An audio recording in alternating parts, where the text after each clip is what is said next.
JNTUK 2122 BTech exams start కాబోతున్నాయి.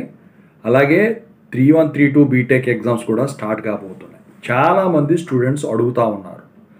ఇప్పుడు 2122లో R20, R19, R16 వాళ్ళతో పాటు R23 వాళ్ళు ఉన్నారు. 22లో రెగ్యులర్ వాళ్ళు ఉన్నారు. వాళ్ళకి షార్ట్ క్వశ్చన్స్ కూడా ఉంటాయి కదా. మరి ఇక 3132లో R20, R19, R16 వాళ్ళు ఉన్నారు. వాళ్ళ క్వశ్చన్ పేపర్ ప్యాటర్న్ వేరు, వీళ్ళ క్వశ్చన్ పేపర్ ప్యాటర్న్ వేరు. అయితే అందరూ కూడా అడిగే ఒకటే కామన్ క్వశ్చన్ ఏంటంటే, how many pages should we write in order to get passed and score? ఎన్ని పేజీలు రాస్తే మన పాస్ చేస్తారు, ఎన్ని పేజీలు రాస్తే మనకి ఎక్కువ స్కోరింగ్ వస్తుంది, ఒక్కొక్క క్వశ్చన్కి లెంగ్త్ ఎంత ఉండాలని చెప్పేసి చాలామంది స్టూడెంట్స్ అడుగుతూ ఉన్నారు. దానికోసం ఈ వీడియో చేయడం అయితే జరిగింది. ఎక్కడా స్కిప్ చేయకుండా వినండి. ముందుగా అయితే ఇంతవరకు ఈ ఛానల్ సబ్స్క్రైబ్ చేసుకుని వాళ్ళు ఎవరన్నా ఉంటే ఖచ్చితంగా అయితే సబ్స్క్రైబ్ చేసుకొని ఈ వీడియోని లైక్ చేసి షేర్ చేయండి. మీకు ఏమన్నా డౌట్స్ ఉంటే కాల్ మీ 4 యాప్ ద్వారా కాల్ చేయొచ్చు. తెలుగు ఇంజనీరింగ్ ఎడ్యుకేషన్ టెలిగ్రామ్ ఛానల్లో జాయిన్ అవ్వండి. అందులో పీడిఎఫ్స్, క్వశ్చన్ పేపర్స్ అన్ని షేర్ చేస్తూ ఉన్నాను. మీరు కనుక ఏం సబ్జెక్టులు కావాలన్నా అందులో పెడతానండి. దీంతో పాటు software course work support channel కూడా సబ్స్క్రైబ్ చేసుకోండి. ఇక టాపిక్లో పెడితే ముందుగా మనం R23 వాళ్ళతో మొదలెట్టి మిగతా వాళ్ళకి వెళ్దాం. ఎందుకంటే వాళ్ళ క్వశ్చన్ పేపర్ వేరు, వీళ్ళ క్వశ్చన్ పేపర్ వేరు. ఒకటైతే చెప్తున్నాను బలంగా, మీరు బుక్లెట్ని పేజీలు నింపాలి కదా అని చెప్పేసి ఎలా పడితే అలా పేపర్ వాల్యుయేషన్ చేస్తారని అనుకుంటే మాత్రం ఇవాళ రోజున అది ఫాల్స్. ఎందుకంటే పేపర్ వాల్యుయేషన్ అయితే గట్టిగానే జరుగుతుంది. మీ అందరికీ తెలియని విషయం కాదు ఇది. కాకపోతే మిగతా యూనివర్సిటీతో పోల్చినట్టయితే జేఎన్టీయూకేది కొంచెం లిబరల్గా ఉంది. సో ముందుగా R23 వాళ్ళు చూసుకుంటే షార్ట్ క్వశ్చన్స్ ఉన్నాయి కాబట్టి షార్ట్ క్వశ్చన్స్ ఎన్ని పేజీలు రాయాలి. సో ఇప్పుడు వాళ్ళకు ఉన్నాయన్నీ 2 మార్కుల క్వశ్చన్స్. అయితే ఈ 2 మార్కుల క్వశ్చన్కి మీరు 4 లైన్లు రాస్తే సరిపోతుంది. ఎగ్జాక్ట్ ఆన్సర్ ఉండాలి. పేజీ నెంబర్ ఆఫ్ పేజెస్ పక్కన పెడితే ఎగ్జాక్ట్ ఆన్సర్ అని ఉండాలి. అదే ప్రాబ్లం అనుకోండి, మరి 4 స్టెప్పులు ఎక్కువ వస్తాయి కదా సార్ అంటే పర్లేదు, స్టెప్పు లాగి వేయండి. డైరెక్ట్ స్టెప్స్ అయితే ప్రాబ్లమాటిక్ పరంగా వేయద్దు. ఓకేనా? అదే థియరీ అయితే 4 లైన్లు, 5 లైన్లు, మ్యాక్సిమం 6, అంతకుమించి వద్దు. అసలు ఇంతకంటే ఎక్కువ కనపడకూడదండి షార్ట్ ఆన్సర్ క్వశ్చన్స్. ఓకేనా? షార్ట్ ఆన్సర్ ప్రోగ్రామింగ్ అయినా అంతే, డయాగ్రామ్ అయినా అంతే, హాఫ్ పేజ్ ఇనఫ్. అంతకుమించి చేస్తే మీకు స్పేస్ సరిపోదు. అది కూడా రిలవెంట్గా ఉండాలి. సో అంతవరకు షార్ట్ క్వశ్చన్స్ పరంగా చూసుకుంటే, ఇక ఎస్ఏ క్వశ్చన్స్ పరంగా చూసుకుంటే R23, R20, R19, R16 వాళ్ళకి అందరికీ ఎస్ఏ క్వశ్చన్స్ ఉంటాయి. ఫర్ ఎగ్జాంపుల్ ఇప్పుడు 12 మార్క్స్ క్వశ్చన్ అనుకోండి. సో 12 మార్క్స్ క్వశ్చన్లో ఏబీలు ఉంటాయి కదా. సో ఏ క్వశ్చన్ వచ్చేసరికి 6 మార్క్స్ అనుకోండి. మామూలుగా ఎగ్జాంపుల్ చెబుతున్నా, అవే ఉండాలి మార్కులు అని లేదు. మీకు ఎంత ఉంటే అంత, 10 ఉంటే 5. సో ఇప్పుడు ఏ క్వశ్చన్ ఉంది, ఇప్పుడు 6 మార్కులకి ఇచ్చారనుకోండి, మినిమం మీరు ఒక 18 లైన్ల ఆన్సర్ వేసుకోండి మినిమం. సో నాకు తెలిసి ఒక సబ్ క్వశ్చన్కి ఫర్ ఎగ్జాంపుల్ 2A, 2B ఉన్నాయి. 2Aకి వచ్చేసరికి first side, second side, third side, ఇంతకు మించి ఎక్కువ అనవసరం. ఎందుకంటే మీరు రాసినా కూడా స్పేస్ సరిపోదు అక్కడ. ఓకేనా?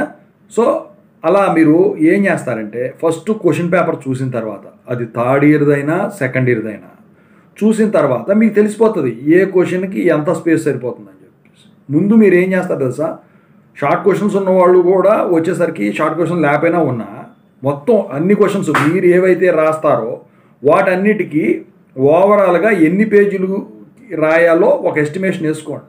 వెనక రఫ్ ఉంటుంది కదా, దాంట్లో రౌండ్ ఫిగర్ వేసుకోండి.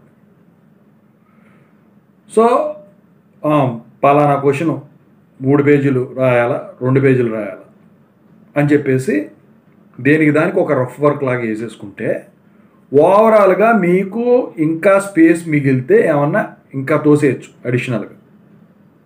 ఎందుకంటే బుక్లెట్ ఫుల్ చేయడం అనేది హైలీ ఇంపాసిబుల్. అది అంత థియరీ సబ్జెక్టు, మెఫా లాంటి సబ్జెక్టులు తప్ప మిగతా వాటికి బుక్లెట్ ఫుల్ చేయడం అంటే నాకు తెలియని విషయం కాదు అది. ఓకేనా?